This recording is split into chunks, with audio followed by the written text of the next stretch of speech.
There's something almost magical about a map, not just any map, but one that survived the centuries, its parchment worn thin by time, its ink fading but still whispering secrets of a world long gone.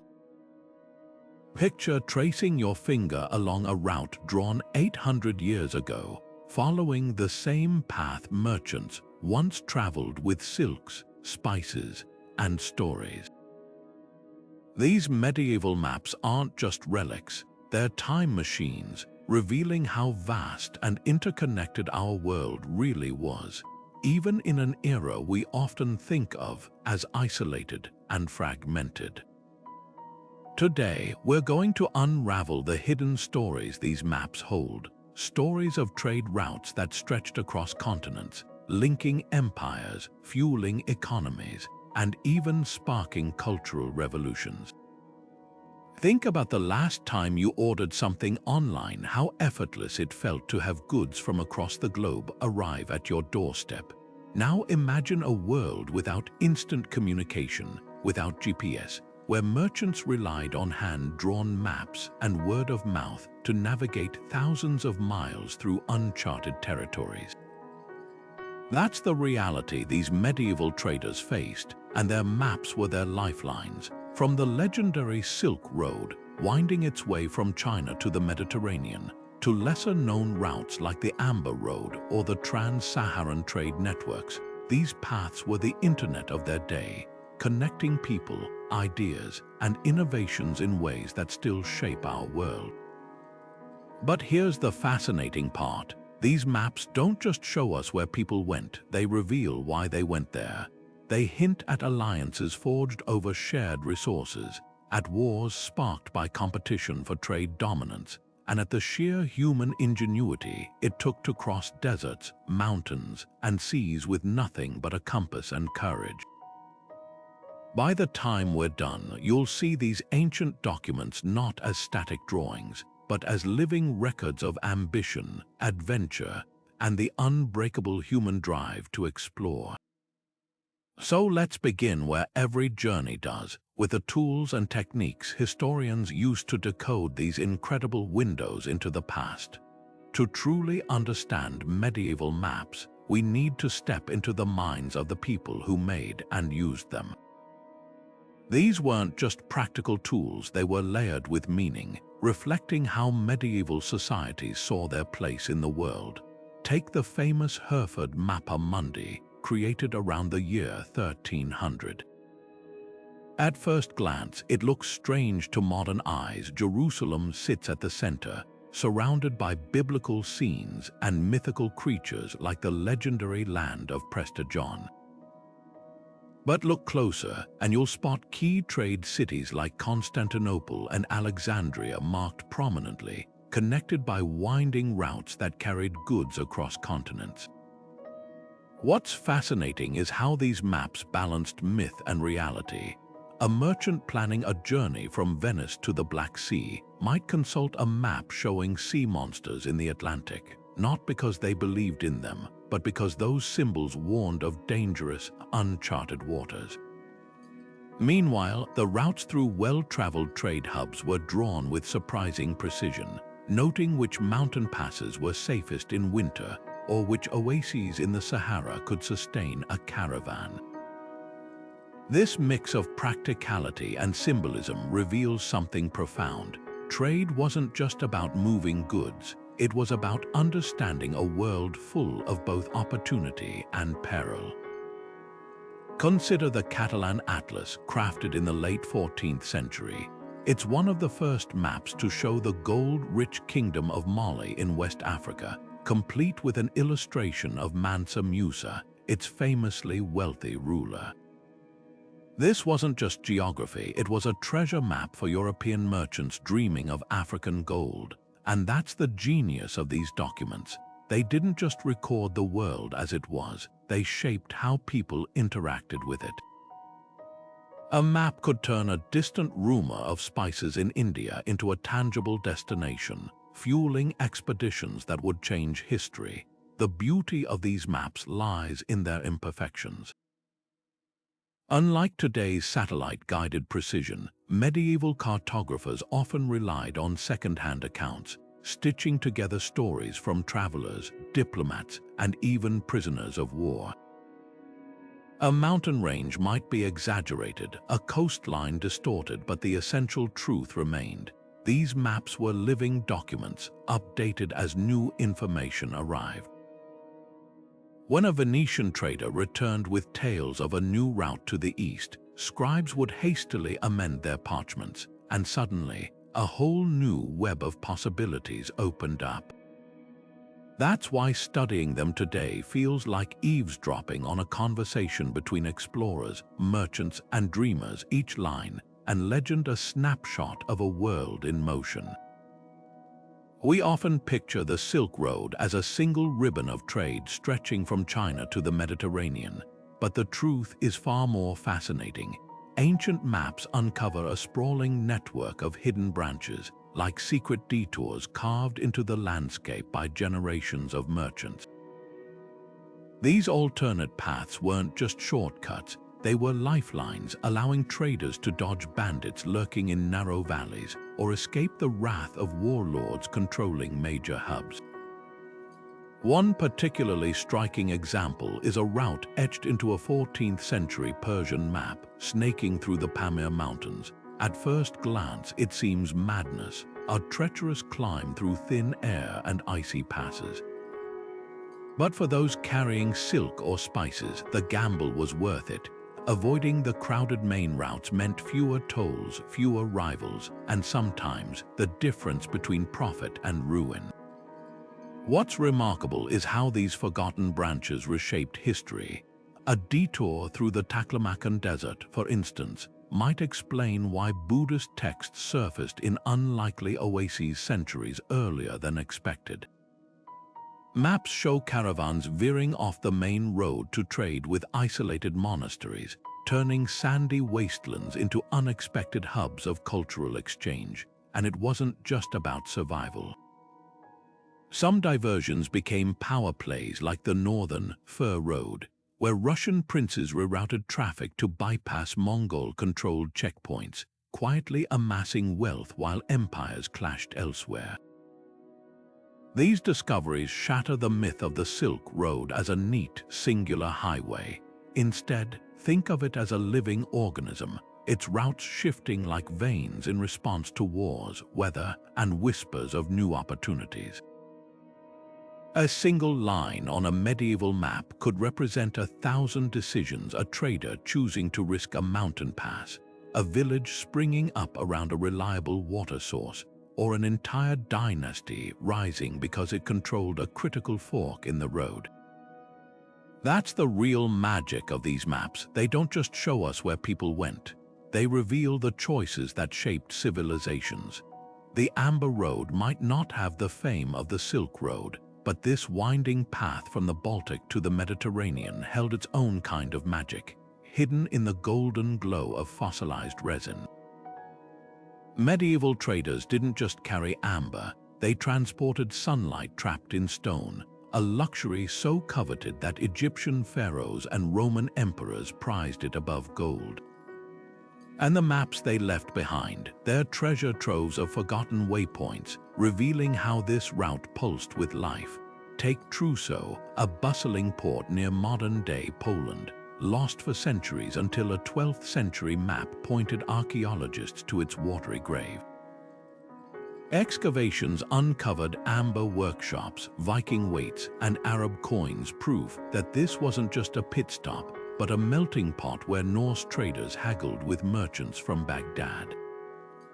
What's striking is how these maps expose the rhythm of trade. Some towns, like Whiskyorton in Prussia, thrived for generations as amber cutting centers, only to vanish when routes shifted. Others, like the Bohemian town of Prague, started as humble amber road outposts before blossoming into powerhouses.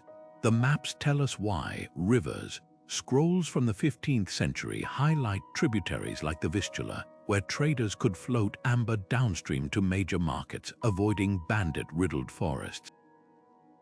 But when political unrest made land routes safer, the maps adapted ink strokes redirecting traffic to overland trails, leaving river towns to fade into obscurity. Then there's the human ingenuity these maps silently celebrate. At the road's southern end, in Aquileia, Italian craftsmen turned rough Baltic amber into intricate beads and amulets.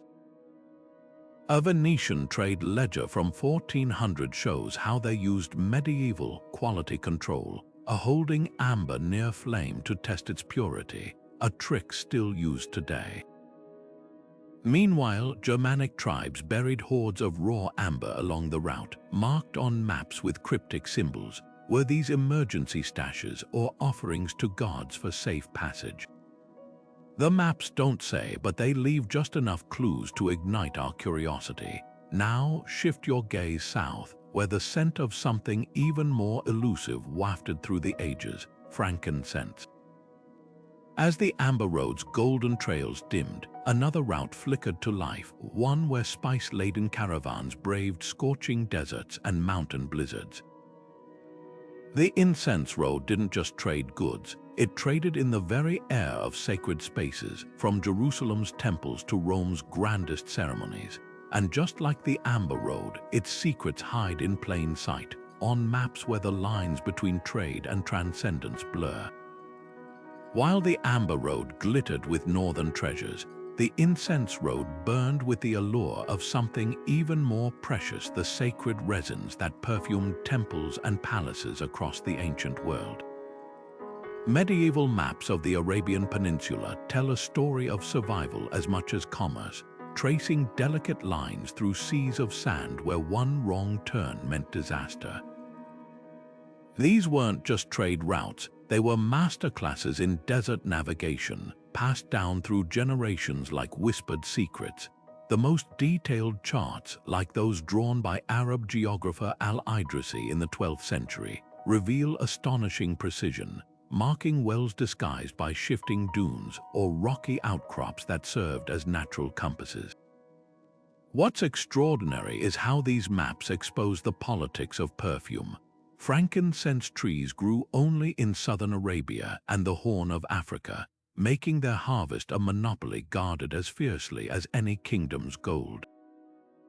Maps from the period show fortress cities like Shabwa, where taxes on caravans funded lavish palaces, and where straying from the approved path could mean arrest or worse.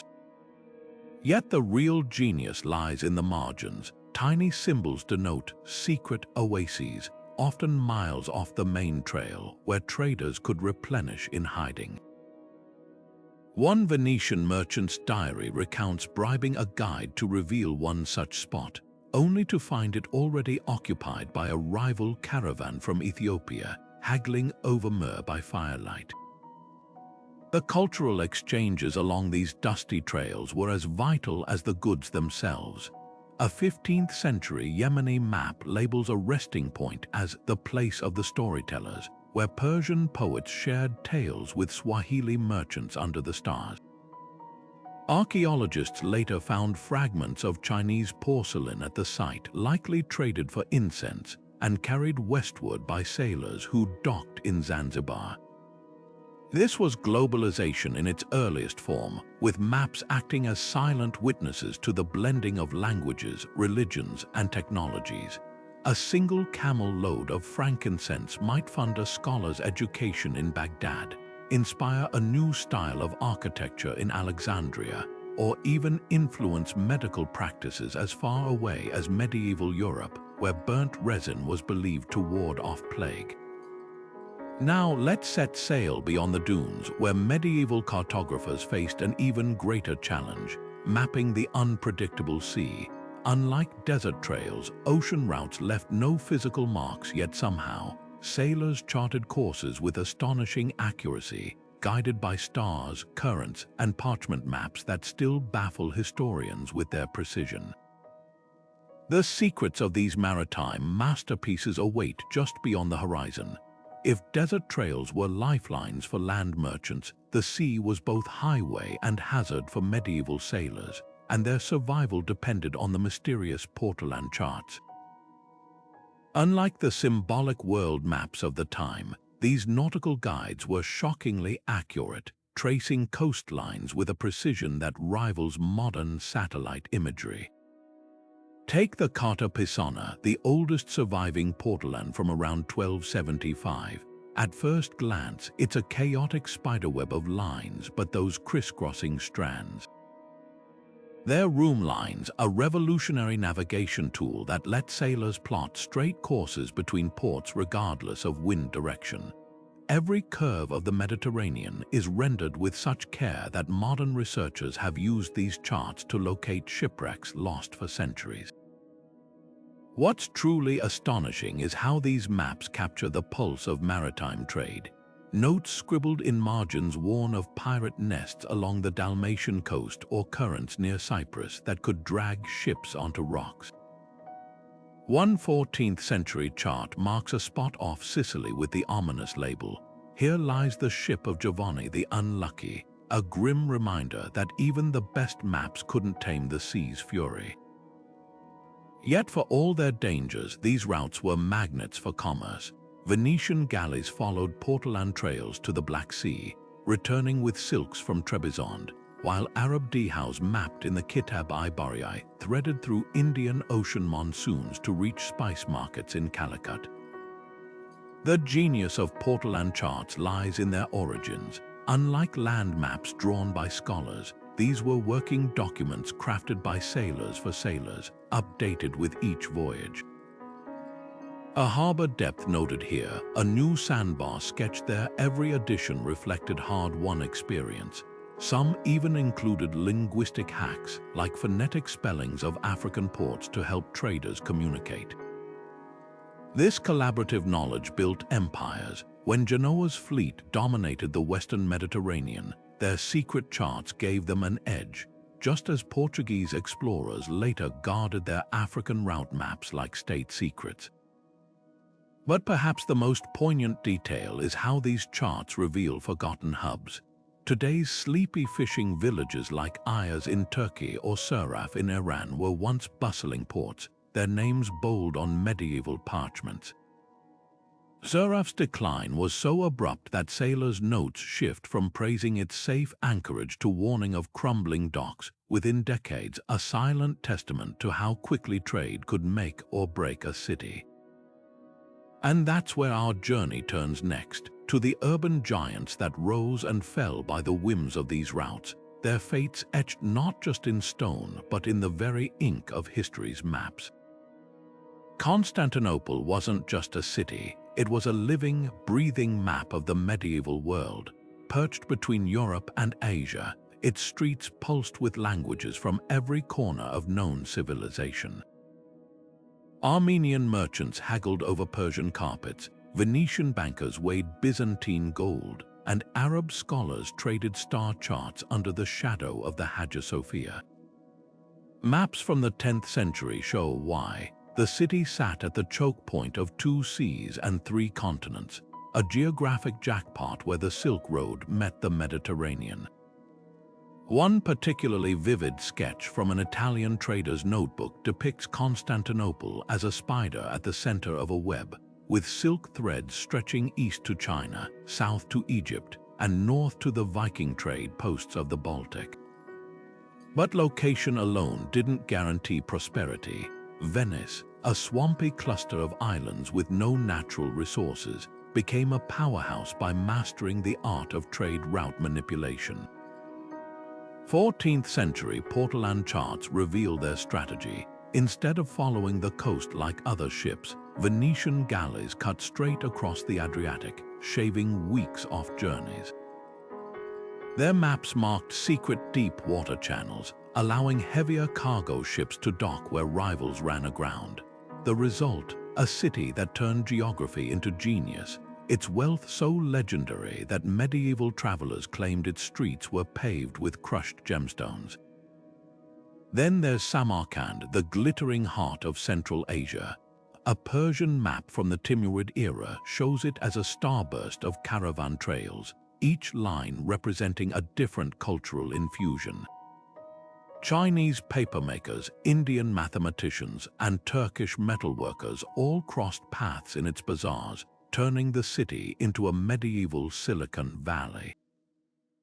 Archaeologists found evidence of this in an unexpected place: glassware. Shards of cobalt blue Persian glass appear alongside green Chinese celadon in Samarkand's ruins, proof that trade didn't just move goods, it fused technologies. A single shard might trace a journey from a Cairo chemist who perfected the cobalt dye to a Mongol patron who commissioned the piece, all because a map guided their meeting. Yet for every city that rose, another faded when the map lines shifted. Take Timbuktu, once the Oxford of the Sahara. Early Arab maps show it brimming with gold and scholars, its libraries stacked with manuscripts from Andalusia to Mali. But when Portuguese ships began sailing directly to West African ports, bypassing the desert caravans, later maps tell a grim story: ink fading, annotations shrinking, until the city becomes a ghostly footnote. The same happened to Bruges, whose canals were the arteries of northern European trade until silt clogged its waterways. A 15th-century merchant's sketch captures the moment with heartbreaking simplicity. Where once ships crowded the harbor, now ducks paddle past abandoned warehouses. What's truly astonishing is how these maps capture the spillover effects of trade. A Byzantine scroll shows not just the route to Kiev, but tiny symbols of watermills along the Dnieper River, technology imported from the Islamic world to process grain for Constantinople's bread. In Venice, shipbuilders scribbled Arabic algebra equations in the margins of their dockyard plans, adapting Muslim math to calculate hull dimensions. Even Samarkand's towering observatory, where astronomers predicted eclipses with uncanny accuracy, owed its design to star charts traded along routes originally mapped for silk and spices. The lesson hidden in these parchment trails is clear. Trade routes were more than economic tools, they were the nervous system of the medieval world, carrying not just goods, but the very ideas that propelled humanity forward. And as we'll see next, some of those ideas would ignite revolutions far beyond the marketplace, from the laboratories of alchemists to the workshops of Renaissance masters. The same paths that carried silk and spices also transported something far more revolutionary: ideas. Take paper, for instance. Before the 12th century, European scholars scratched on expensive parchment or fragile papyrus. Then, almost overnight, paper mills sprang up in Spain and Italy. How medieval trade maps tell the story. Look closely at a 13th century Catalan atlas, and you'll spot a tiny notation near Samarkand. Here they make the thin white sheets. That's the clue. Arab traders had learned papermaking from Chinese prisoners after the Battle of Tollas in 751, then carried the technology west. By the time the technique reached Italy, maps themselves were being drawn on this very material, creating a delicious irony. The medium documenting the trade routes was itself a product of those routes. But paper was just the beginning. Astrolabes, those intricate brass navigational tools, followed a similar journey. Persian maps from the 10th century label certain ports with symbols resembling these devices, marking where Muslim astronomers traded with Byzantine sailors. One particularly vivid manuscript shows a ship captain near Alexandria adjusting his astrolabe while a Greek merchant peers over his shoulder, a snapshot of knowledge in motion. Within centuries, these instruments would guide Portuguese explorers around Africa, their designs refined by Jewish mapmakers expelled from Spain who'd preserved Arabic star charts. Perhaps no technology illustrates this cross-pollination better than gunpowder. Marco Polo's alleged maps of Yuan dynasty China, though likely embellished, contain marginal sketches of fire tubes near Turkic trading posts. By the 1300s, Italian city-states were hastily scribbling these weapons onto their fortress plans after encountering them through Mongol traders. The kicker, many early European cannons bore inscriptions in Arabic, suggesting the recipes traveled with Syrian chemists fleeing the Mongol invasions. What's often overlooked is how these exchanges happened.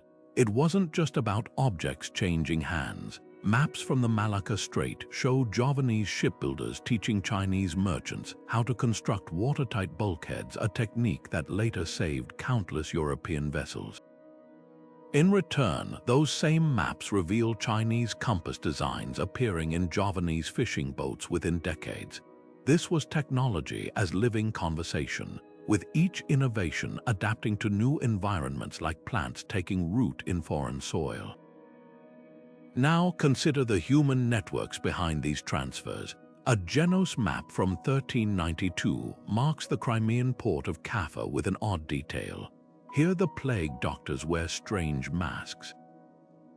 Those were the earliest gas masks developed by Persian physicians and adopted by Italian traders during outbreaks. When the Black Death eventually reached Europe, those crude protections learned through desperate exchanges on the frontier of trade saved countless lives. This constant flow of ideas reshaped societies in unexpected ways. A Buddhist monastery in Dunhuang, mapped as a rest stop on the Silk Road, became an unlikely tech hub. Scrolls found there show monks mixing Chinese ink recipes with Indian mathematics to create early printing presses centuries before Gutenberg. Similarly, Venetian glassmakers, having learned sodium-rich soda ash techniques from Syrian traders, produced lenses clear enough for telescopes. The same trade routes that brought silks to kings were quietly delivering the tools of scientific revolution. Religion and trade were never truly separate. Pilgrims followed merchant trails, carrying faiths like precious cargo, while sacred sites became bustling marketplaces. A 14th century map of the Camino de Santiago, for instance, marks not just churches but taverns where Moorish silversmiths sold reliquaries to Christian pilgrims. In Constantinople, Jewish moneylenders worked beside Muslim spice dealers under domes built by Greek Orthodox architects, all drawn together by the same routes that moved goods and gods alike. The roads to holy sites were never just spiritual highways. They pulsed with the rhythms of commerce, turning pilgrims into unwitting agents of economic exchange. Take the Camino de Santiago, where scallop shell markers on medieval maps guided travelers not just to sacred relics, but to thriving markets selling everything from Galician silver to Flemish wool. A 12th century pilgrim's guidebook reads like a modern travel blog, noting which monasteries offered the best exchange rates for foreign coins and where to buy waterproof cloaks before crossing the Pyrenees. These routes became such lifelines that kings and bishops competed to control them, building bridges and hospitals not just for salvation, but for the tariffs pilgrims brought. What's fascinating is how sacred maps hid commercial secrets. Arab geographer Ibn Jubayr's account of his journey to Mecca in the 12th century describes caravanserais, rest stops for pilgrims, that doubled as warehouses for Indian spices and African gold. Maps marked these sites with tiny mosque symbols, but savvy merchants knew the real code. A cluster of palm trees might indicate a thriving blacksmith forging sturdy locks for merchant chests, while a fountain drawing could signal a hidden textile market where Syrian silk was traded under the guise of pilgrimage souvenirs. Even the routes themselves adapted. When political unrest closed the land path to Jerusalem, Italian nautical charts suddenly featured new sea routes to Jaffa packed with pilgrims and their purses protected by Venetian warships. Monasteries played the most surprising role of all. A Burgundian map from the 1300s shows Cluny Abbey not just as a spiritual center, but as a hub of financial innovation. Monks there issued letters of credit to pilgrims, effectively creating medieval travelers' checks redeemable across Europe. Their ledgers, preserved in astonishing detail, reveal transactions that would make modern bankers blush. loans secured against future pilgrimage vows, or interest disguised as charitable donations. Meanwhile, in the Islamic world, Waqf endowments along the Hajj routes funded not just wells and hospices, but entire bazaars whose profits maintained the roads. The genius of this system lay in its reciprocity. Pilgrims needed safe passage, merchants needed customers, and rulers needed revenue. Maps from the period capture this symbiosis beautifully. One Catalan scroll depicts Jerusalem encircled by concentric rings, not just representing spiritual zones, but actual market districts where Armenian spice dealers set up shop beside German armorers, all catering to different classes of pilgrims. Another from Mamluk Egypt shows the Nile not as a geographic feature, but as a chain of tax collection points where riverboats paid duties in grain, which was then sold to feed passing Hajj caravans. This blurring of sacred and commercial space had lasting consequences. When the Black Death disrupted pilgrimage traffic in the 14th century, entire economies collapsed, proof of how deeply faith and finance were entwined. Yet even in crisis, the maps adapted. A stunning Venetian parchment from 1348 reroutes the Camino de Santiago to bypass plague zones, while noting which alternate hostels still accepted silver from contaminated regions. It's a stark reminder that for all their spiritual significance, these routes operated on brutally practical terms, guided by maps that were as much ledgers as they were guides to salvation. Now turn your attention to the shadows of these parchment trails, where cartographers hid secrets not for merchants or pilgrims, but for kings and spies. The same maps that guided peaceful trade could become instruments of intrigue, with coded symbols marking everything from military supply routes to the hiding places of royal fugitives. Behind every inked coastline lay a world of diplomatic gambits and clandestine missions waiting to be deciphered. In the shadows of medieval trade routes, maps weren't just guides. They were guarded like crown's jewels, their lines and notations worth more than gold to the right buyer. Consider Venice's famed secret archives, where cartographers worked under armed guard, their maps sealed with wax stamped by the Doge himself. One surviving ledger from 1412 records the punishment of a scribe caught selling a copy of the Republic's Black Sea charts to Geno's agents. His right hand severed, the offending map burned before the Council of Ten. Yet for every spy caught, a dozen more succeeded. A crack in the archive's marble floor, still visible today, supposedly marks where a Hungarian diplomat pried up a loose tile to slip a smuggled map to Ottoman allies, rewriting the balance of power in the Adriatic overnight. What made these documents so explosive? The answer lies in their margins. Unlike modern maps, medieval charts often included annotations invisible to the untrained-eyed, tiny symbols denoting which ports had corrupt customs officials, which mountain passes were vulnerable to ambush, even the going rates for bribes at key checkpoints. The famed Medici map of 1453, now housed in Florence's Palazzo Vecchio, looks innocent until held to light. Nearly transparent ink reveals hidden notations labeling certain Sicilian harbors as gold for silence, likely referencing payments to local officials for exclusive docking rights. The most coveted secrets weren't just geographic, they were temporal. Portuguese Volta do Mar charts detailing how to harness Atlantic wind currents for faster voyages were so valuable that King John Roman II ordered any captain caught sharing them hanged from his own ship's mast. Yet somehow these winds appeared on a Castilian map within a decade, likely smuggled by a Jewish cartographer fleeing the Inquisition. Even more intriguing are the phantom routes, trade paths deliberately drawn incorrectly on maps given to foreign envoys. A Persian atlas seized from a Venetian spy in Damascus shows a non-existent river winding through Armenia, a clever ruse to send rival merchants into bandit-infested wilderness. Perhaps the greatest mystery lies in the maps we'll never see. When the Mongol general Subutai sacked Kiev in 1240, chroniclers reported he demanded not gold but the books that show the roads.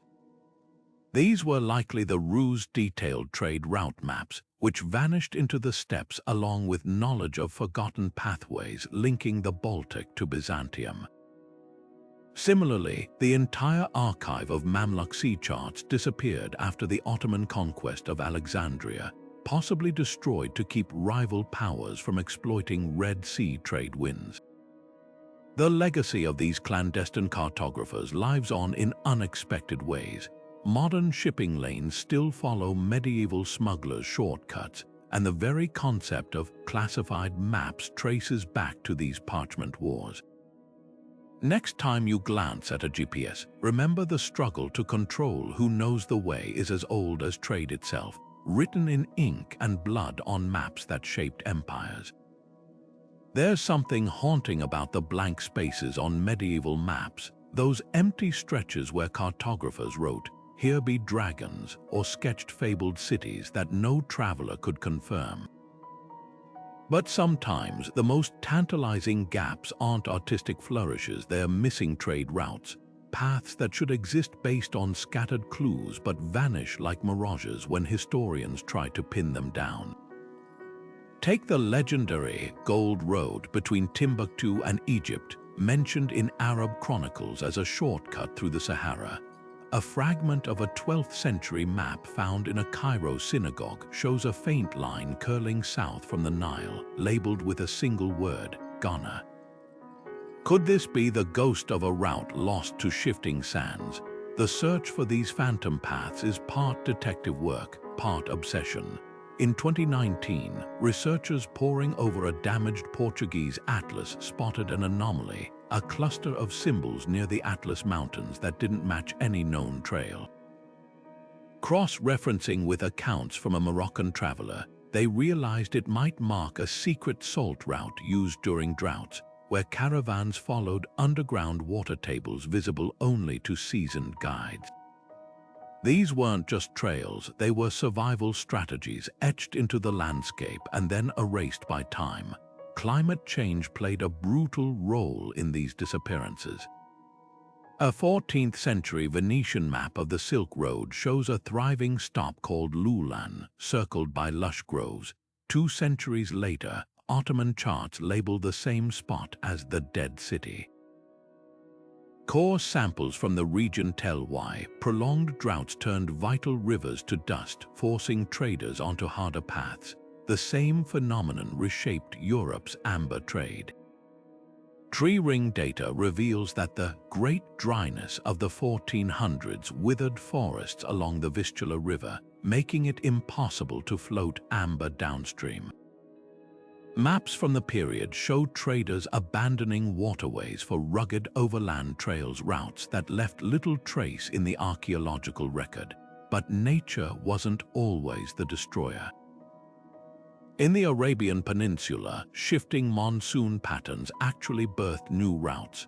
A Yemeni map fragment from the 13th century marks a now vanished oasis called Thula, where frankincense caravans once paused. When sand swallowed it, traders adapted, following Bedouin guides to hidden springs. These detours became so entrenched that later maps labeled them as main roads, proving that even disappearance could spark innovation. What's heartbreaking is how much knowledge evaporated with these routes.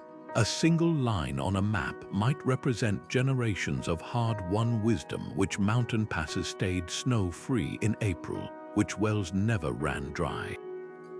When the Black Death emptied Europe's trading posts, countless oral maps died with the merchants who carried them in their heads. That's why every rediscovered fragment feels like a miracle. A scrap of vellum found in a Maltese monastery in 2021 turned out to be part of a Sicilian sugar trade map, revealing lost stops in Tunisia where ships took on fresh water before crossing to Italy.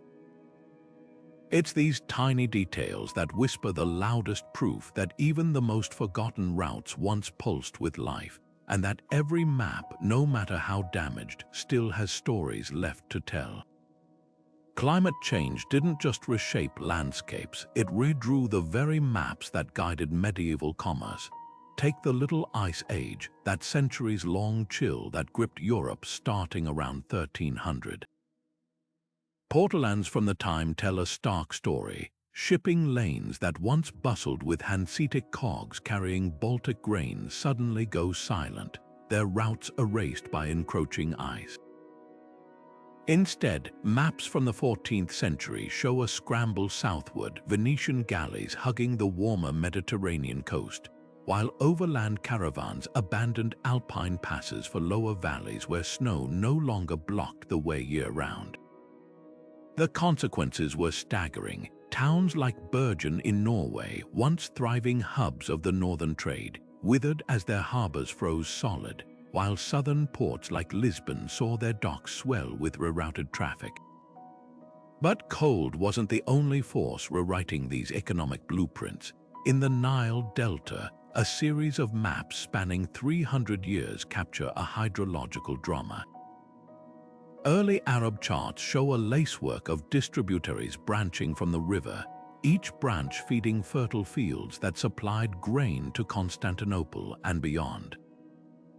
Then, gradually, the lines thin. By the Mamluk era, whole channels are labeled barren, victims of prolonged droughts that turned breadbaskets to dust. The response, a web of new routes snaking westward to Moroccan wheat fields, their paths marked on maps with anxious notes about ghost waters, seasonal oases that could vanish without warning. The Sahara tells perhaps the most dramatic tale of adaptation. A Catalan atlas from 1375 depicts a thriving network of wells linking Sijilmassa to Timbuktu, critical waypoints for gold caravans. Just 50 years later, those same wells are crossed out on updated maps, replaced by dotted lines veering hundreds of miles east to new oases. Archaeology confirms why. Sediment cores reveal a catastrophic drought around 1400 that drained underground aquifers, leaving traders to gamble on rainfall patterns even Bedouins couldn't predict. Some caravans, desperate to avoid the scorched trails, risked the unthinkable, a direct crossing through the Dune Sea. A single surviving Tuareg navigation poem describes such a journey. We followed the stars where no camel had walked, trading days of torment for the weight of gold. What's often overlooked is how these environmental shifts favored certain players. When the Rhone River's floods became erratic in the 14th century, Savoyard merchants who'd meticulously mapped alternative mountain trails cornered the Alpine spice trade, their wealth evident in the sudden appearance of Italian architects in Chambéry's once modest markets. Similarly, the silting up of Bruges canals, recorded in heartbreaking detail on successive Flemish charts, handed supremacy to Antwerp, where deeper waters welcomed the new generation of bulkier merchant ships. These maps do more than record change, they reveal resilience. Next to a faded line marking an abandoned Silk Road branch in Central Asia, a Timurid cartographer scribbled, "The earth forgets, but the merchant remembers." And remember they did. When old routes failed, new ones emerged, often bearing traces of their predecessors. The same camels that once carried silk across deserts now transported salt from mines the rains had exposed. Ships designed for Baltic herring were repurposed to haul Portuguese cork. Every environmental crisis became an unwitting innovation lab, with maps serving as both witness and guide to humanity's endless dance with a changing world. Now, turn your gaze from the trails themselves to those who walked them, especially the women whose contributions medieval scribes so often ignored. Behind every trade route lay a hidden network of female merchants, financiers, and even cartographers whose stories are only now being unearthed. The ink on medieval maps may have been mostly wielded by male hands, but if you know where to look, you'll find women's fingerprints all over these trade routes, sometimes literally. Take the bustling textile markets of 15th century Bruges, where maps marked certain districts with tiny spindle symbols. These weren't just generic marketplace icons. They denoted areas controlled by beguines, communities of unmarried women who dominated the linen trade. A surviving ledger from a German merchant lists payments to the Sisters of the Blue Thread, a reference to their signature indigo-dyed fabrics that traveled as far as Novgorod. Even more telling are the faint charcoal sketches on the margins of some portolan charts, likely added by sailors' wives who calculated toll fees and cargo weights, their math scribbled alongside navigational notes. Then there's the matter of money. While grand banking houses like the Medici dominate textbooks, Jewish and Muslim women routinely appear in trade contracts as silent partners. A Genos map from 1394 labels a cluster of buildings near Valencia with the abbreviation SC, short for Societas Clandestina, secret partnerships where widows pooled capital to fund spice caravans without violating social norms. One such investor, a woman named Dolsa of Giana, appears in court records demanding repayment from a ship captain whose cargo of pepper sank, proving women weren't just passive financiers but savvy enforcers of trade law. Perhaps the most striking evidence comes from unexpected corners of the map. In York, archaeologists found a 12th century merchant seal bearing the name Avelina the Spicer near a wharf marked on contemporary maps as the Woman's Dock. Her specialty, importing saffron from Al-Andalus to flavor the tables of northern nobility. Meanwhile, on the other side of Eurasia, a Japanese scroll painting of the Silk Road shows her women in Samarkand's bazaars bartering bolts of silk for turquoise, their presence so commonplace that Chinese chroniclers referred to Central Asian trade hubs as the cities where wives keep the scales. Language itself bears witness to these overlooked contributions. Next time you say, telling your fortune, consider its origin. In medieval Venice, fortuna wasn't just luck, it was the ledger book kept by female money changers near the Rialto, whose calculations determined a merchant's fate. Or take the word dowry, which in Arabic trade contracts often doubled as a business loan, with wives in Alexandria and Palermo using these funds to commission ships under their husbands' names. Even textile terms reveal hidden stories. The French couture traces back to the custodians of stitches, guilds of embroideresses whose signature patterns made Flemish tapestries prized from Paris to Constantinople. The real revelation lies in the gaps between the lines. When a map marks a convent near a major trade junction, look closer. Many functioned as medieval data centers, where nuns fluent in multiple languages translated trade agreements and recorded commodity prices. A recently decoded ledger from a Rhineland abbey shows sisters tracking silver prices in real time across 4 trade routes, their updates faster than most royal couriers could manage. These women weren't just participating in trade, they were shaping its very infrastructure, one stitch, one loan, one translated contract at a time. Now, consider how these economic networks did more than move goods, they transformed tongues. The same routes that carried spices and silks became highways for words, blending languages in ways that still echo in our speech today. From the market stalls of Cordoba to the docks of Hamburg, every transaction left linguistic fingerprints, creating a verbal tapestry as rich as the cargoes that inspired it. Trade routes didn't just carry silks and spices, they smuggled something far more contagious: words. Picture a bustling port in 14th century Sicily, where a Berber merchant haggles with a Venetian sailor over saffron, their conversation peppered with a jumble of Arabic, Italian, and Greek. This wasn't confusion, it was efficiency. The Mediterranean's famed lingua franca, literally Frankish tongue, was born from necessity, a linguistic mutt that let traders from 3 continents strike deals without mastering each other's native speech. Maps from the period hint at these hybrid zones, labeling certain coastal towns with symbols like intertwined snakes, a cartographer's code for places where tongues twist together.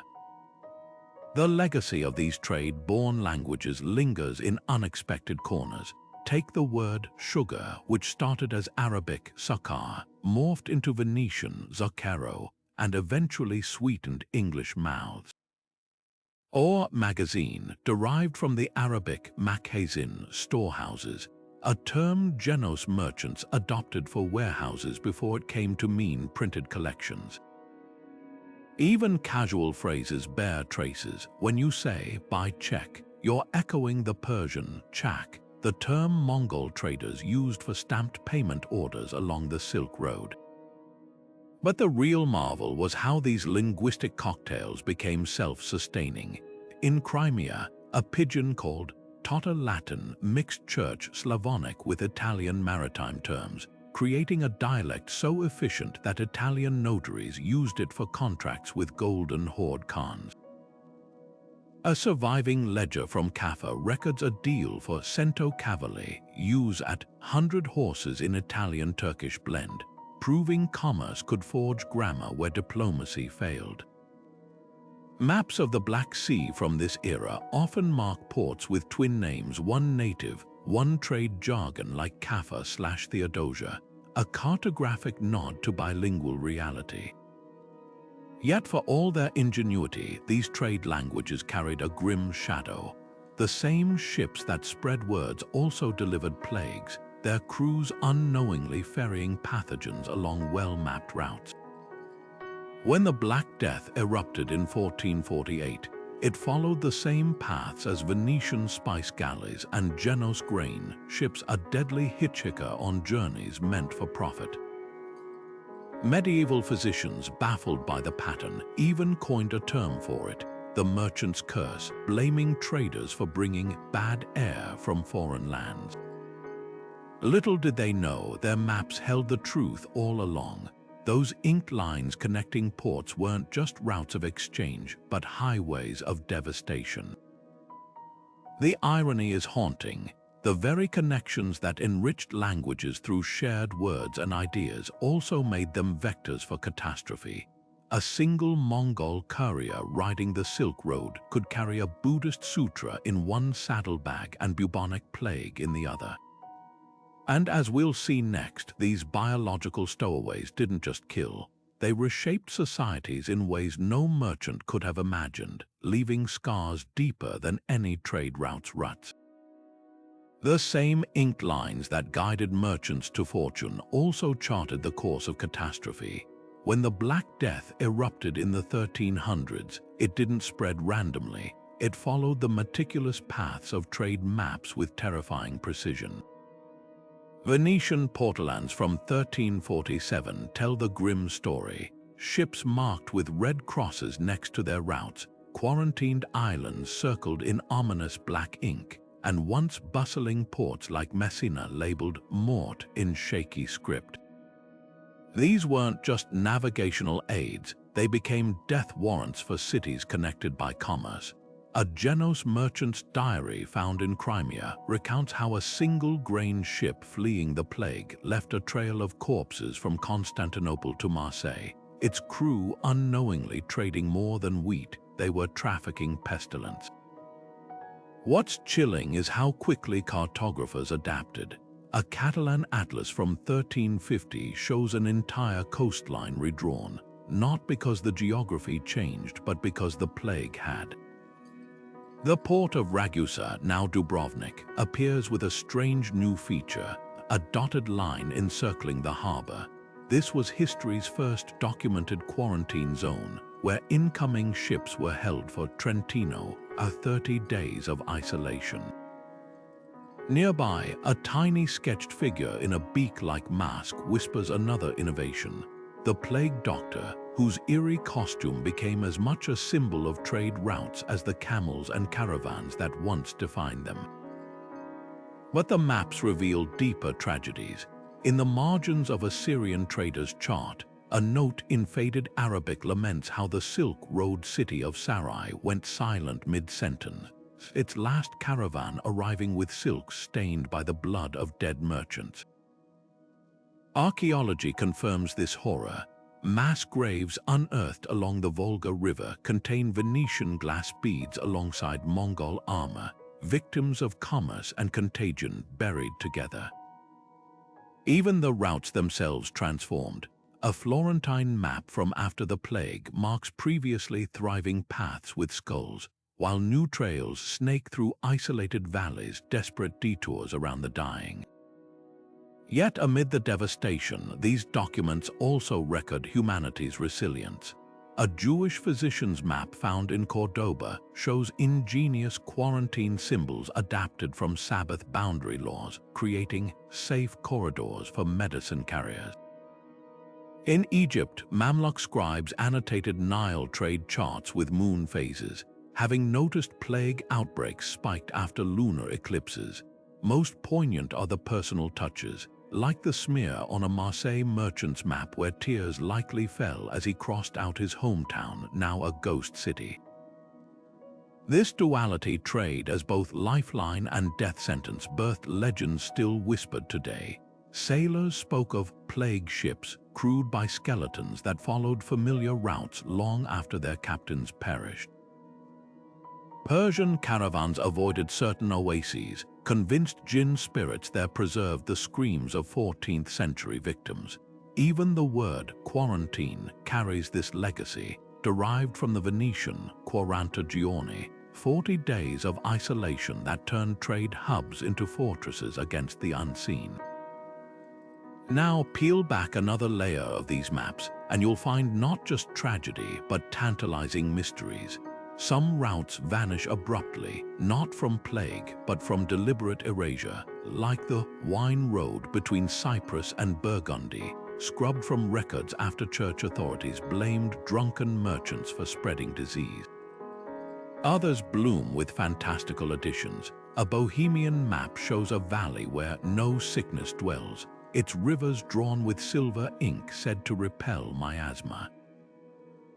These weren't mere superstitions, they were survival strategies etched in parchment, blending science and lore in the face of the unknowable. The most enduring legend hides in plain sight, a cluster of symbols near the Caspian Sea on a golden horde map depicting a mounted archer beside a burning city. Mongol chronicles call it the place where the black wind turned, claiming their scouts noticed plague deaths decreased near certain smoldering juniper groves.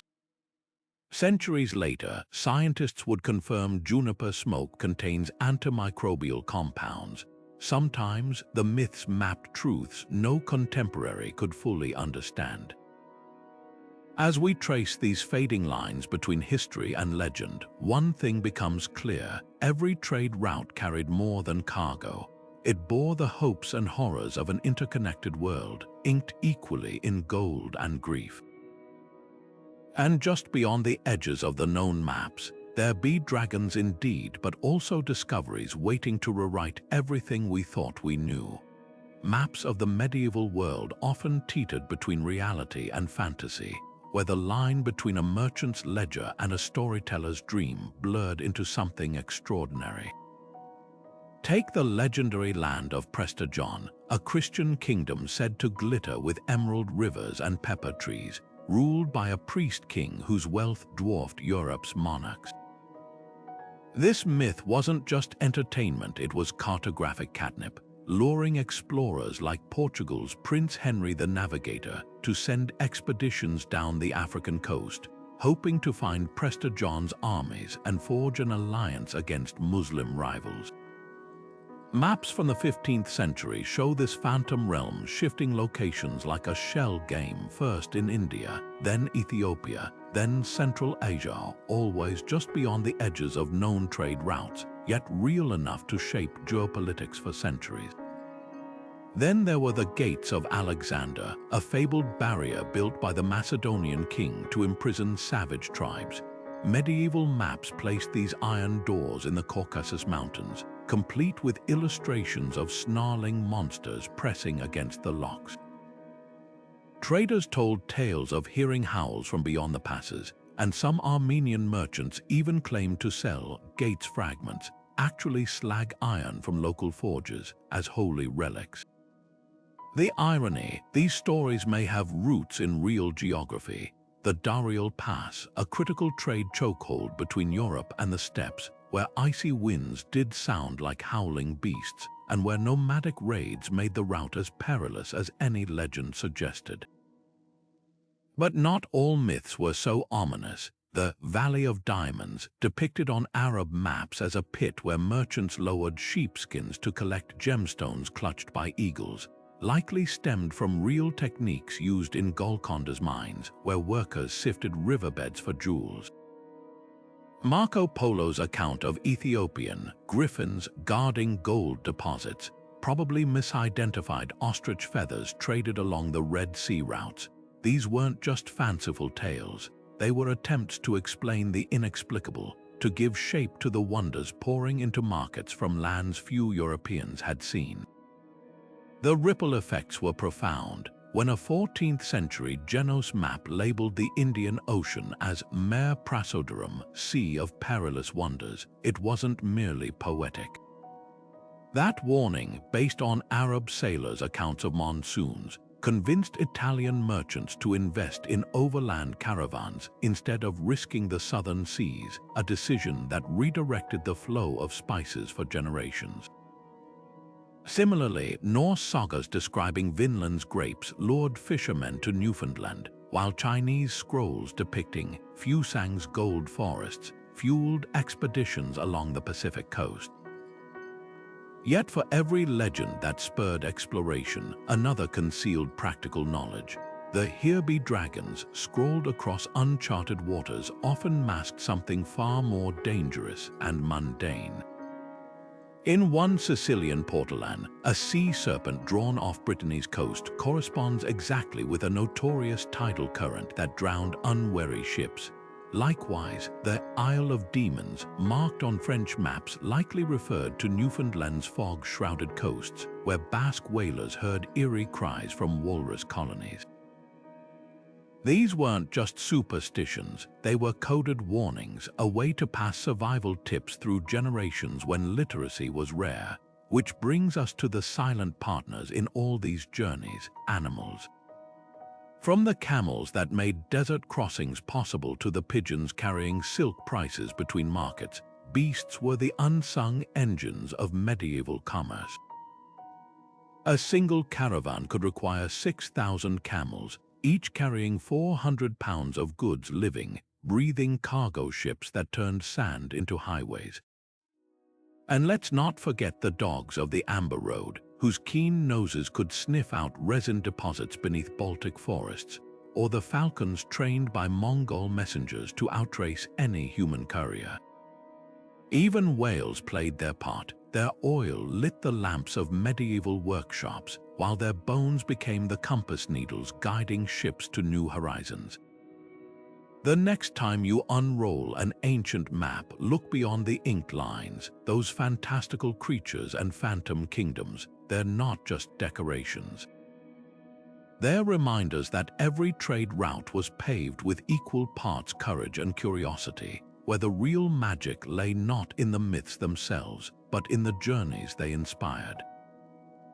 Animals weren't just tools of the trade, they were partners in one of history's greatest collaborations between species.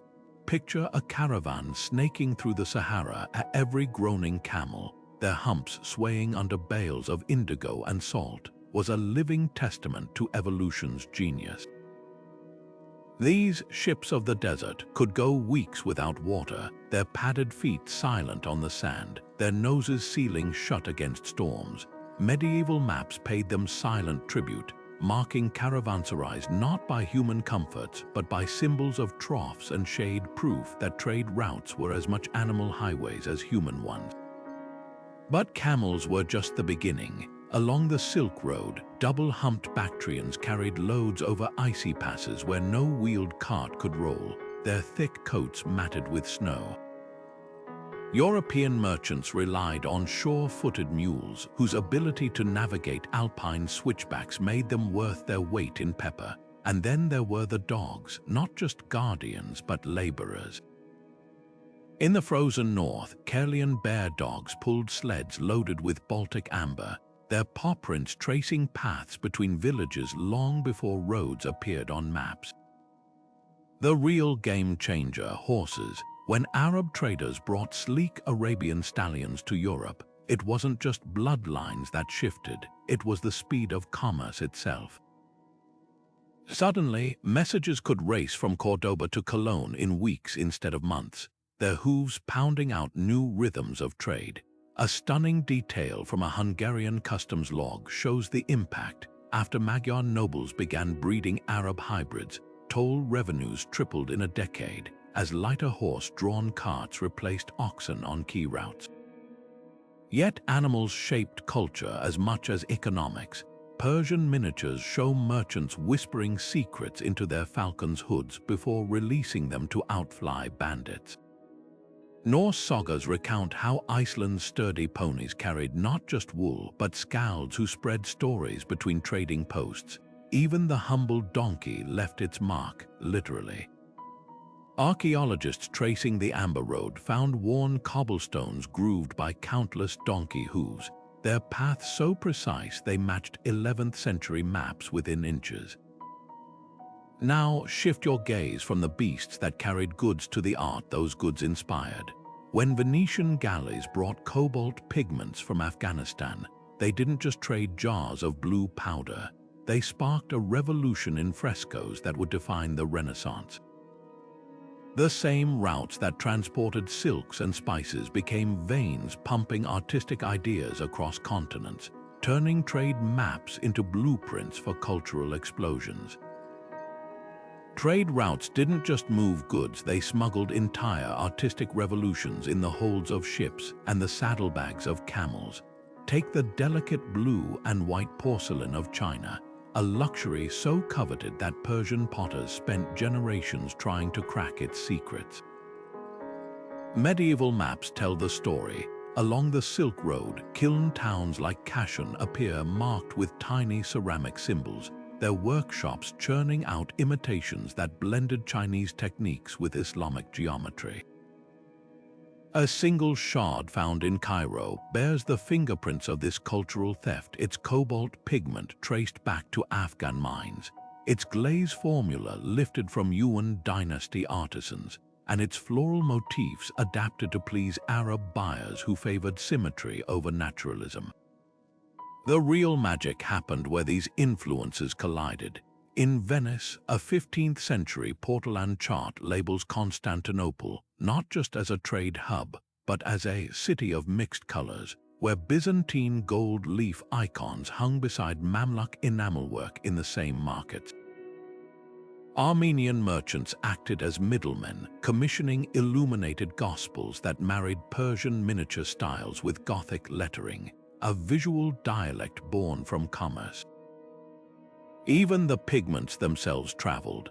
Lapis lazuli from Afghanistan brightened French stained glass, while Mexican cochineal insects, smuggled via Spanish galleons, gave Florentine velvets their signature crimson long before Europe knew their source. Some maps go further, sketching the very moments of artistic exchange. A Catalan atlas from 1380 shows the Champagne fairs as a swirl of activity, with Flemish wool merchants bartering alongside Tuscan painters buying ultramarine pigment by the ounce. Another, from Aleppo, depicts a caravan rest stop where Persian calligraphers taught Mongolian scribes the art of arabesque borders, their collaboration preserved in the margins of a Buddhist sutra now housed in Beijing. These weren't just transactions, they were creative explosions waiting to happen.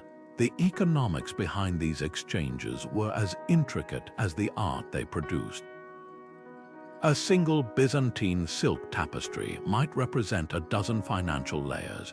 Greek weavers paid in Venetian ducats, Turkish dyers reimbursed with Egyptian gold dinars, and Genoese middlemen taking cuts in bill of exchange notes redeemable in 3 cities. Maps reveal the hidden infrastructure warehouses in Bruges labeled with paintbrush icons, stored Flemish panels until the price of Baltic timber for frames dipped low enough to ship south. In Cairo, Jewish merchant letters detail how they advanced cash to Italian artists against future deliveries of Florentine pigments, creating a Renaissance-era version of crowdfunding. What's astonishing is how these financial webs shaped artistic evolution. When the Black Death collapsed the market for luxury frescoes, Sienese painters pivoted to portable altarpieces, a format perfectly suited for the smaller, more frequent trade caravans that replaced grand pilgrimages. Likewise, the sudden availability of cheap paper via the Silk Road let German printmakers experiment freely, their woodblocks circulating along the same routes that once carried only silks. Every artistic breakthrough, it seems, had a ledger entry hiding behind it. Now, zoom out to the big picture. Those exotic creatures drawn in the margins of medieval maps, the parrots from India, the lions from Syria, weren't just decorative. They were advertisements. A leopard inked onto a Genoese trade map signaled access to exotic pelts for royal robes. A peacock hinted at markets for iridescent feathers used in liturgical fans. Even maps themselves became art objects, their borders crawling with motifs borrowed from traded textiles and ceramics. The message was clear: commerce and creativity were inseparable, each fueling the other in a dance that stretched from the Forbidden City to the Doge's Palace. Those medieval maps marked with toll stations and customs houses weren't just guides, they were balance sheets inked onto parchment, revealing the hidden costs behind every merchant's journey. Take the Alpine Brenner Pass, a critical link between Venice and Augsburg. A 15th-century map shows it studded with tiny castle symbols, each representing a lord demanding payment. One merchant's ledger from 1423 lists 19 different tolls along that single route, from the bishop's road silver to the duke's wheel tax for carts. Some fees were steep enough to reroute entire industries. When the Counts of Tyrol hiked their salt tariffs, Venetian traders abandoned the Brenner for the perilous but tariff-free trails through the Dolomites, a shift so dramatic it shows up in maps from the period, with old routes crossed out and new ones scribbled in hastily. Yet not all taxes were created equal. A Genoese sea chart of the Black Sea labels certain ports with gold coins, indicating friendly harbors where Italian merchants paid flat rates. Others, marked with crossed daggers, warned of predatory officials who might demand bribes or confiscate cargo on pretext. The smartest traders followed the money, sometimes literally. A Florentine banking manual from the 1400s includes hand-drawn maps of Champagne fair routes, noting which toll stations accepted letters of credit instead of hard currency. This small detail revolutionized commerce, letting merchants move wealth across borders without risking highway robbery. Speaking of risk, few things reshaped trade maps like piracy. Portolan charts of the Adriatic are dotted with skull and crossbone symbols, not as decoration but as vital intel. Some were surprisingly specific. A Venetian map from 1391 marks a cove near Dubrovnik with the note, "Corsair Hadradin winters here," letting ships time their voyages to avoid the notorious raider. Land routes had their own bandit hotspots. A fragment of a Silk Road map found in Samarkand shows a mountain pass labeled "the valley where the caravans go silent," later identified as a notorious ambush site where raiders exploited echoes to mask their approach. What's fascinating is how these dangers birthed financial innovations. After Berber pirates made the Gibraltar Strait a nightmare, Italian bankers introduced sea loans, high-interest financing where repayment was waived if ships were lost. These deals appear on maps as tiny ledger symbols next to risky routes, effectively creating medieval insurance markets. Similarly, the Hanseatic League's maps of the Baltic feature coded flags indicating which ports had reciprocal defense pacts, turning geography into a security network. But the real game changer was the rise of banking hubs. A stunning Medici-era map of Tuscany overlays trade routes with red lines tracing bill of exchange networks, proving how finance and geography intertwined. Florence might import wool from England, but the gold never physically moved, just notations on ledgers linked by trusted correspondents. This system left cartographic fingerprints. Towns like Bruges and Barcelona appear on later maps with tiny bankers' scales beside their names, marking them as clearinghouses where money moved faster than goods. Yet for all this sophistication, bandits and pirates remain the wild card.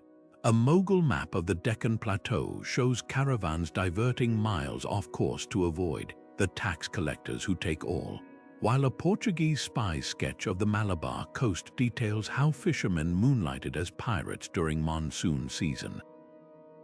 The most chilling marks are the ones left by merchants themselves, like the smear of rust on a Saharan trade map, where a trader reportedly nicked his blade testing it before entering bandit country. These weren't just hazards, they were costs baked into the price of every spice sack and silk roll, inked onto maps as both warning and witness. Piracy wasn't just a hazard, it was a force that redrew the maps of commerce itself.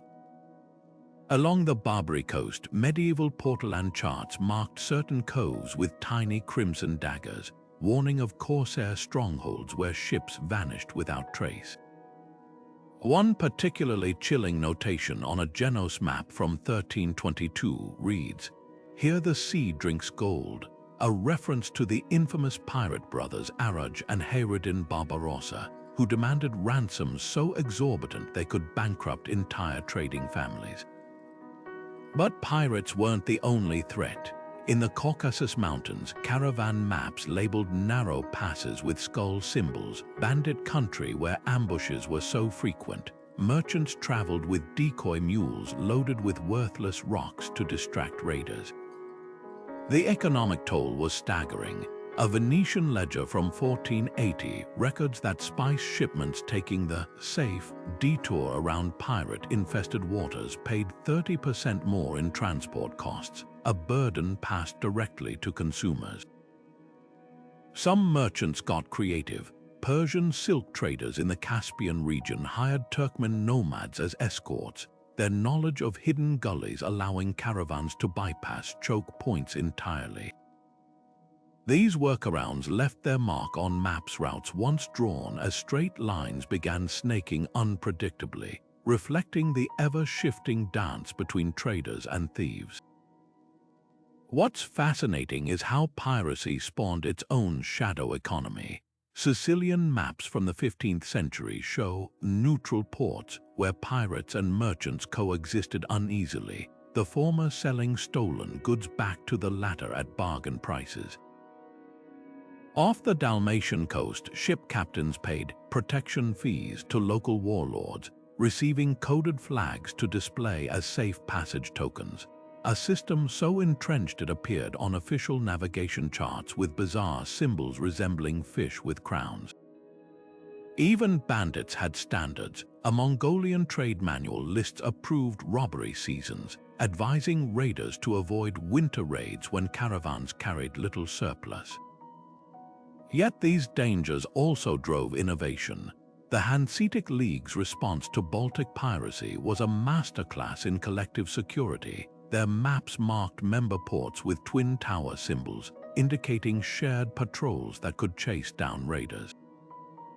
Insurance, too, was born from this chaos. Florentine bankers pioneered marine policies where a ship's safe passage was bet upon like a dice game, with payout rates fluctuating based on pirate activity noted on the latest maps.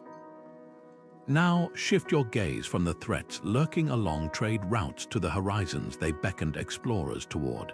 The same dangers that made merchants wary also fueled curiosity. What lay beyond the bandit-haunted passes or pirate-patrolled straits? Maps began filling with tantalizing blanks labeled terra incognita, spaces where ink faded but possibility thrived. When Portuguese caravels edged down Africa's coast, they weren't just seeking new trade partners, they were escaping the Mediterranean's pirate gauntlet, charting courses where no cutlass waited in the waves. This push-pull between risk and reward reshaped the world. Columbus's voyage wasn't merely a quest for spices, it was an end run around Ottoman-controlled routes where bandits and tariffs devoured profits.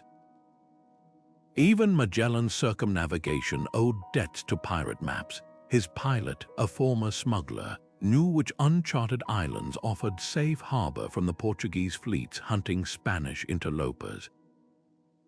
Every blank space on a medieval map wasn't just unknown, it was an opportunity, a loophole, a fresh start where the old rules of piracy and tolls didn't apply.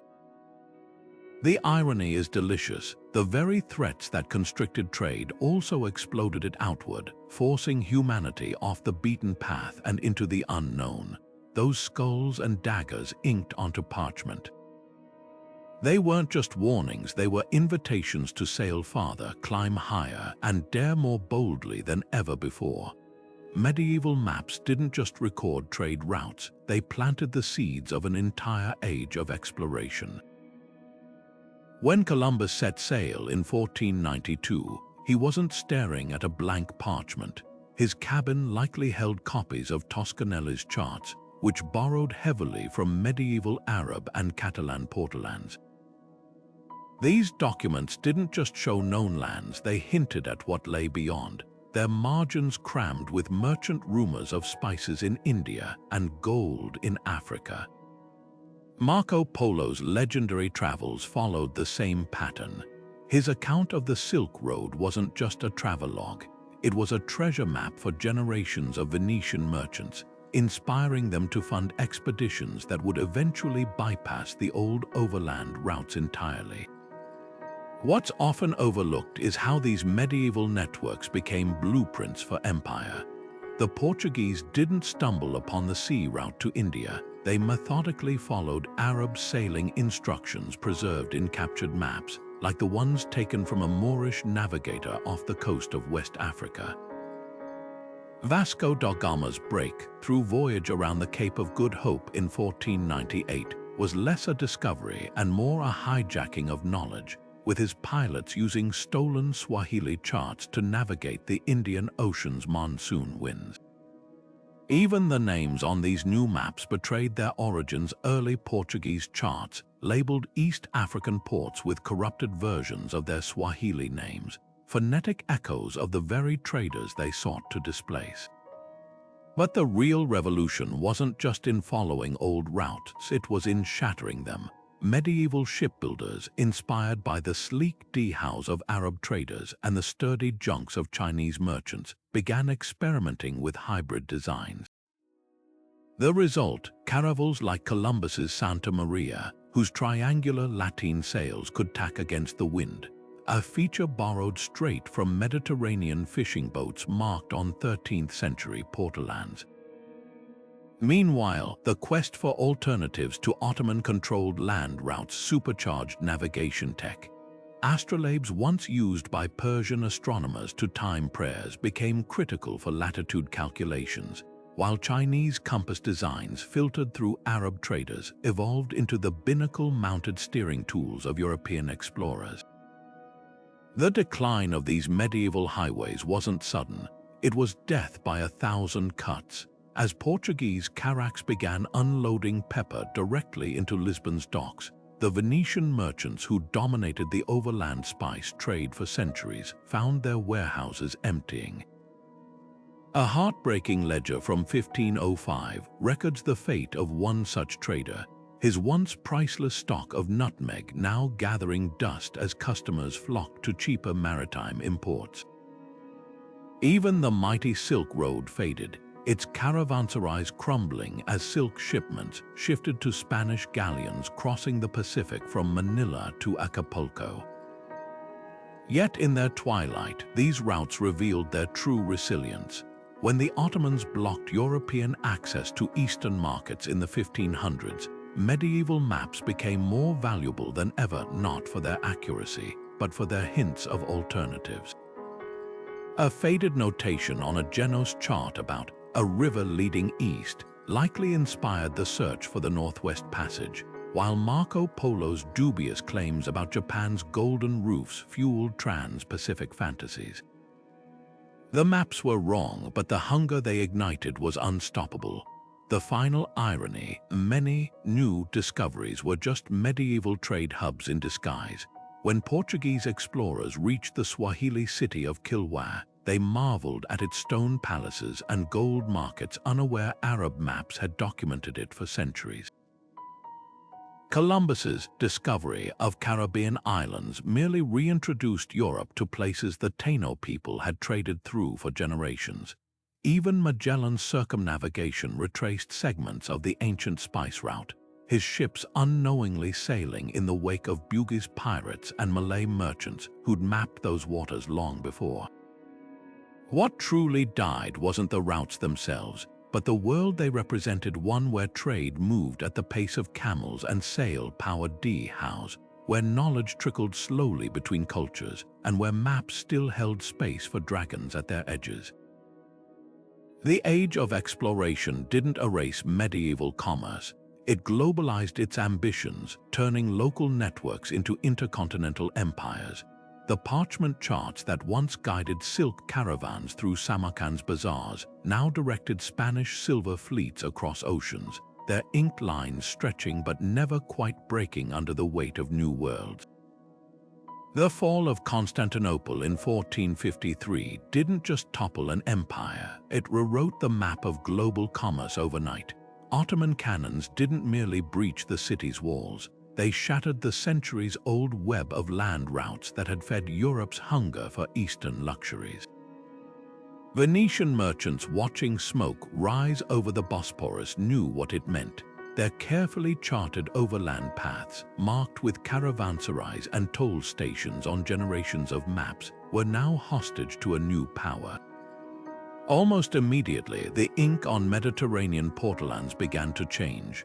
Routes leading to the Black Sea, once bold and confident, now trailed off into hesitant dashes or were crossed out entirely, their former vitality reduced to whispered warnings about Turkish taxes and closed gates. Yet the Ottomans weren't the only disruptors. In Lisbon, a different kind of revolution was unfolding, one that would render even the mighty Silk Road obsolete. Portuguese caravels, their hulls stuffed with spices from the Cape of Good Hope, began unloading cargo at prices that undercut Venetian middlemen by half. A Genos map from 1498 tells the story in heartbreaking detail.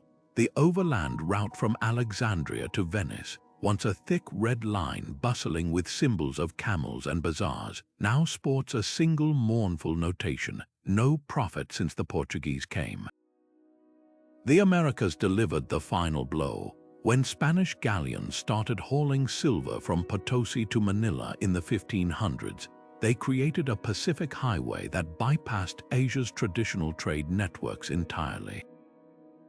Suddenly, Chinese silk reached Europe via Acapulco and Seville, while European goods flowed west to Asia without ever touching the old Silk Road's dust. A Ming Dynasty merchant scroll from 1580 captures the shock. A once detailed map of Central Asian routes is half erased, its western edges annotated with baffled questions about foreign ships from the Sunrise Sea. But here's the twist: technology is now breathing new life into these faded paths. Satellite imaging has uncovered ghostly traces of caravanserais swallowed by Sahara sands, their outlines matching perfectly with medieval Arab maps. In Central Asia, archaeologists using ground-penetrating radar recently found a lost Silk Road branch near Samarkand, its cobblestones still bearing the grooves of countless camel hooves. Even shipwrecks tell tales. Sonar scans of the Black Sea floor have located Venetian galley remains loaded with Ming porcelain, proof that some traders risked Ottoman wrath for one last payday. The most exciting discoveries come from laser scanning. In the jungles of Cambodia, LiDAR revealed a sprawling network of roads linking Angkor to medieval trading ports, confirming Khmer legends of a land Silk Road to China. Meanwhile, in Ethiopia, spectral images of buried foundations along forgotten pilgrimage routes align perfectly with Prester John myths, suggesting some tales had roots in real commerce. These high-tech resurrections aren't just academic, they're rewriting history. A drone-surveyed section of the Amber Road in Poland turned up Viking waitstones beside Arab coins, forcing scholars to reconsider how far north Islamic trade networks reached. What's poignant is how these tools expose the route's final days. Soil analysis along the old Silk Road shows sudden spikes in lead pollution around 1450, likely from smelting stolen church bells after Ottoman conquest disrupted copper supplies. In Bruges, sediment cores from abandoned canals contain layers of peppercorns and nutmeg, silent witnesses to the moment when Portuguese ships made the Hanseatic League's overland spice trade irrelevant. Even climate science plays a role. Tree rings from the Caucasus prove a 15th-century cold snap iced over mountain passes, stranding the last silk caravans in snowdrifts that never melted. This isn't just about rediscovery, it's about reconnection. Modern cargo trains now rumble along digitally mapped versions of medieval routes, their containers tracing the same arcs as Marco Polo's pack animals. In Oman, fishermen still navigate by stars their ancestors learned from Arab trade maps, while in Mali, Tuareg guides use smartphone GPS to follow camel paths first charted on Catalan parchments. The routes never truly died, they just slept, waiting for new travelers to wake them with fresh purpose. The same technology that guides self-driving cars and predicts the weather is now peeling back layers of time, revealing trade routes swallowed by jungles and erased by shifting sands. LiDAR, the laser scanning system that paints landscapes with millions of invisible dots, recently uncovered a lost branch of the Silk Road in Kazakhstan, not through some dramatic excavation, but by spotting the faintest of ridges in the earth, the ghostly imprint of camel trains that passed 1,000 years ago. These aren't just lines on a map, they're whispers from the past, decoded by algorithms that can distinguish a natural gully from a man-made trail with uncanny precision. Take the Viking Age trade networks, long reduced to sagas and scattered artifacts. When archaeologists in Sweden combined ground-penetrating radar with AI analysis, they found something astonishing. A web of paths linking coastal markets to inland farms, their routes twisting around bogs and following glacial eskers, natural highways the Vikings navigated with seasonal precision. One particular trail, now buried under a modern highway, showed telltale signs of repetitive use, compacted soil layers rich with iron from countless horseshoes, and microscopic pollen traces revealing the oats and barley carried to feed both traders and their animals. Suddenly, those legendary Norse trading voyages to Constantinople and Baghdad make new sense. They weren't isolated maritime adventures, but the endpoints of a vast overland system we're only now beginning to see. Satellite imagery has rewritten history in places no footstep has touched for centuries. In the Rub al-Khali Desert, the empty quarter of Arabia, thermal cameras detected ancient caravan stops invisible to the naked eye, circles of slightly cooler sand where campfires once burned, now guiding historians to reconstruct frankincense routes once considered mythical. Even more startling are the AI-powered recreations of medieval portolan charts. By feeding thousands of fragmented maps into machine learning systems, researchers at the University of Palermo generated startlingly accurate coastal outlines, proving that sailors in the 1300s knew the shape of Africa long before European explorers discovered it. The implications are staggering. In Mongolia, drone surveys revealed previously unknown way stations along the so-called Chinggisid postal roads, proving the Mongols didn't just conquer, they built an information superhighway with relay points precisely spaced at a horse's maximum galloping distance. Meanwhile, in the Amazon, multispectral imaging exposed vast earthworks connected by straight causeways, suggesting a pre-Columbian trade network far more extensive than records indicated. These aren't just academic curiosities, they're correcting colonial narratives that dismissed non-European commerce as primitive or disorganized. What's thrilling is how these tools bridge past and present. The same LiDAR scans that found Mayan, white roads in Guatemala are now helping modern engineers plan sustainable highways along those ancient gradients. AI trained on medieval spice prices predicts modern commodity fluctuations with eerie accuracy, proving some economic patterns transcend centuries. Even climate scientists are benefiting. Sediment cores from vanished caravan wells in the Sahara contain pollen samples that help model historic droughts, data that could forecast future desertification.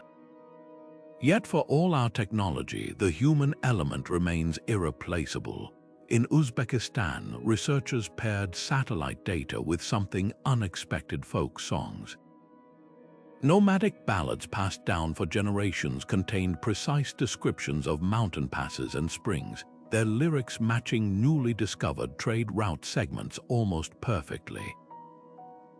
It's a reminder that behind every laser scan and algorithm, there were people merchants who memorized star patterns, guides who could smell water over the next dune, and cartographers who inked their knowledge onto skins of vellum, never imagining how far their maps would ultimately travel.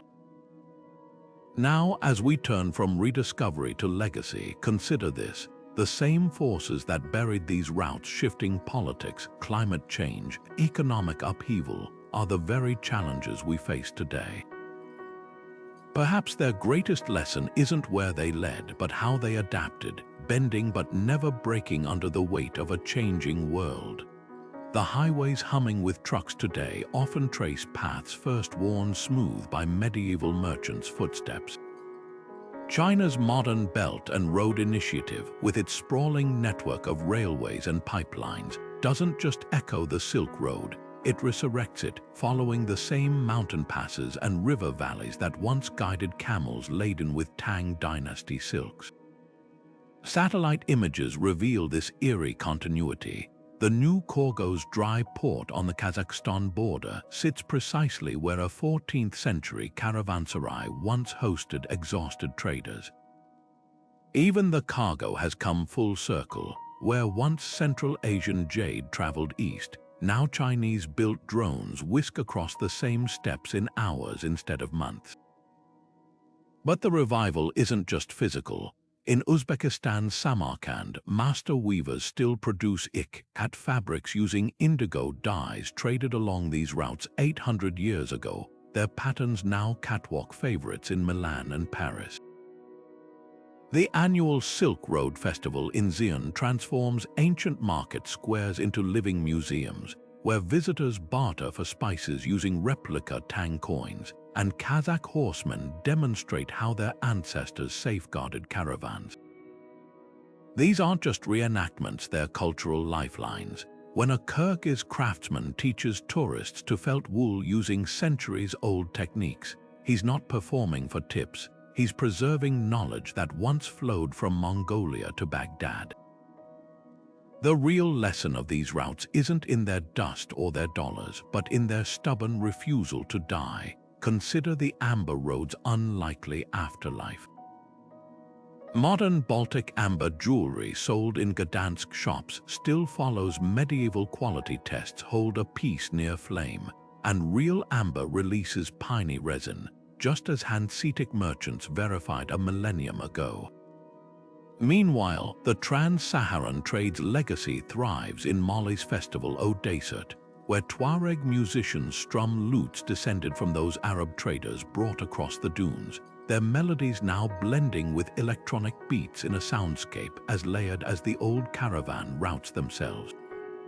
Perhaps most strikingly, medieval trade's spirit of adaptation lives on in crisis. When the Suez Canal blockage paralyzed global shipping in 2021, logistics firms dusted off old Silk Road maps, reviving overland rail links through Russia that hadn't seen such traffic since Marco Polo's era. And as climate change threatens modern ports with rising seas, engineers study how medieval Venice built resilient warehouses on floating platforms, a technology perfected when the city dominated the spice trade. These routes whisper a counterintuitive truth: globalization isn't a modern invention. A fragment of pottery found in Zanzibar bears the same cobalt blue as Venetian glass, proof that supply chains stretched across continents long before container ships.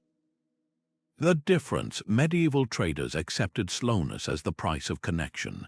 A letter from a Cairo merchant to his partner in Valencia might take a year to arrive, but it carried more than business.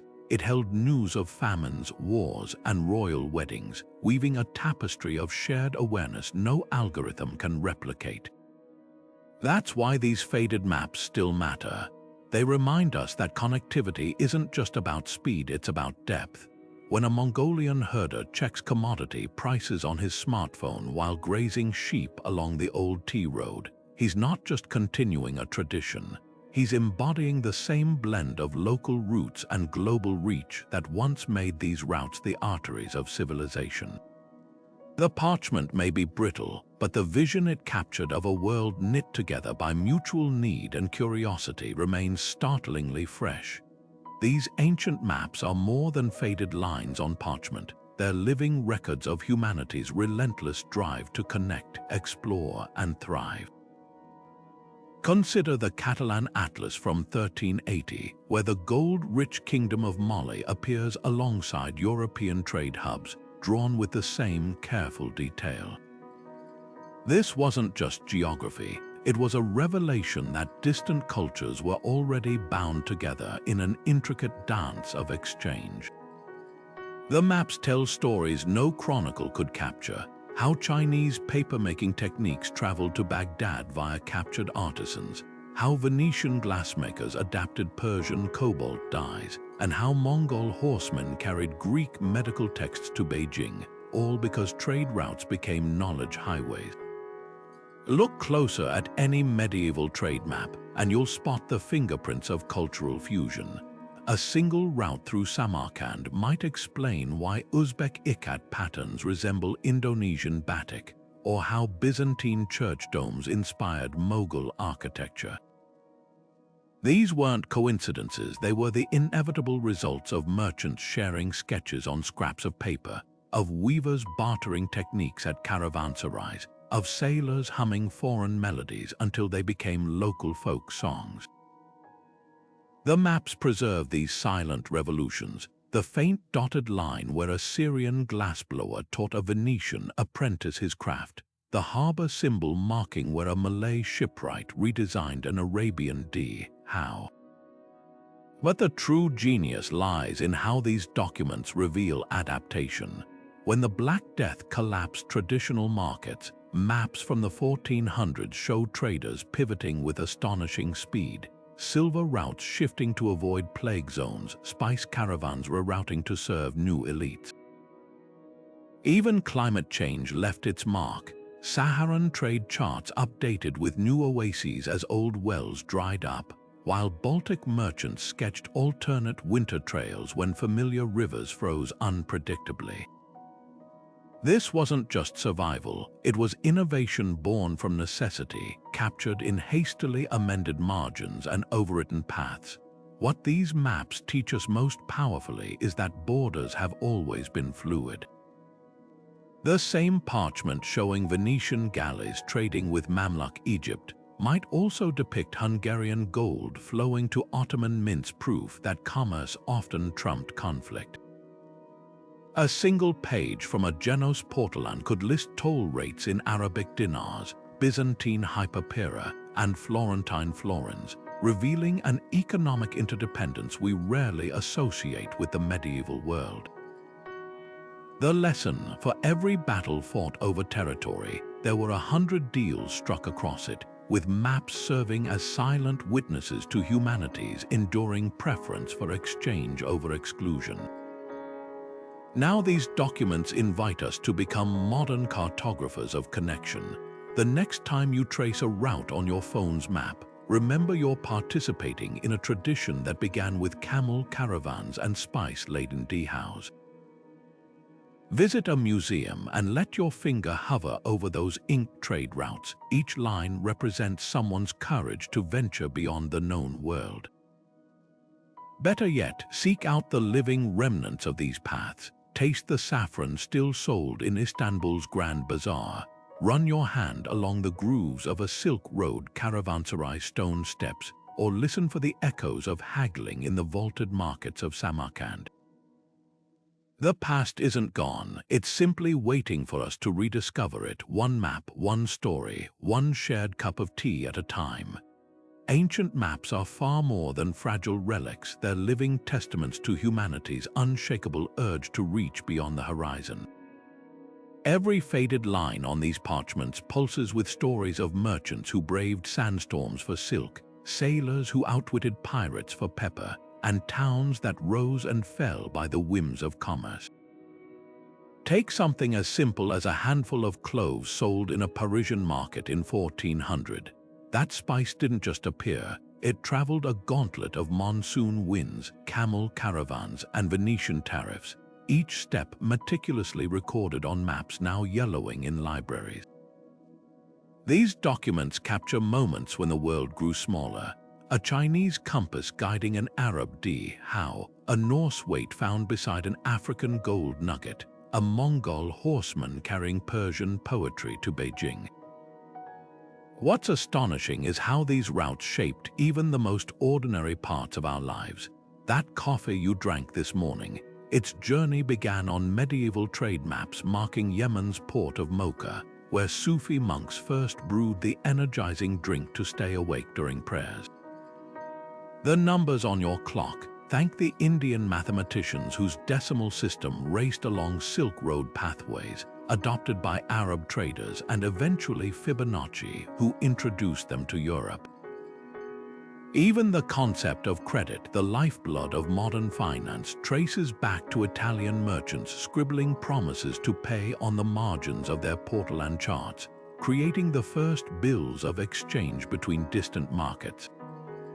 But the real magic lies in the human connections these maps reveal. A single annotation on a Genos Sea chart. Here the Greek doctor saved our navigator, a hint at chance encounters that transcended language and creed. In Marjorie Kemp's Pilgrim Memoirs, she describes bargaining for a relic in Jerusalem using Flemish wool prices quoted by a Bengali spice merchant. These weren't just transactions, they were threads in a vast, invisible tapestry, weaving together lives that history books often overlook. So the next time you unfold a map, whether on your phone or some weathered atlas, pause to consider its deeper lineage, those glowing highways on your GPS. They're the grandchildren of the Amber Roads forest trails, the flight paths streaking across your screen, spiritual successors to the kite-like junks that rode monsoon winds between Canton and Malacca. Our world hasn't just inherited these routes, it's been fundamentally shaped by them, from the spices in our kitchens to the languages on our tongues. That's why these maps matter.